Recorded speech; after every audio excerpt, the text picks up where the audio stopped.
అనేవన్నీ అంటారు, బాధ పెట్టేదంతా పెడతారు. తర్వాత నేను ఏమన్నా అని అంత బాధపడుతున్నావు, నేను ఏమన్నా అని అంత షో చేస్తున్నావు అంటారు.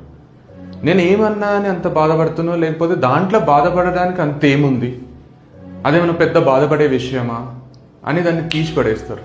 అంటే వాళ్ళు అనేది తప్పు అని కూడా తెలియదు, వాళ్ళు పెట్టేది బాధ అని కూడా తెలియదు. అట్లాంటి వాళ్ళు నీ లైఫ్లో ఉంటే ఒకసారి ఎక్స్ప్లెయిన్ చేయి, నాకు మస్తు బాధ అవుతుందని. 2 సార్లు ఎక్స్ప్లెయిన్ చేయి, నాకు చెప్పలేనంత బాధ అవుతుందని. 3వసారి ఎక్స్ప్లెయిన్ చేయకు, వదిలేసేయి. వాళ్ళు నిన్ను హ్యూమిలియేట్ చేస్తున్నారు, వాళ్ళు నిన్ను ఇబ్బంది పెడుతున్నారు కాబట్టి నీకు బాధ అవుతుంది.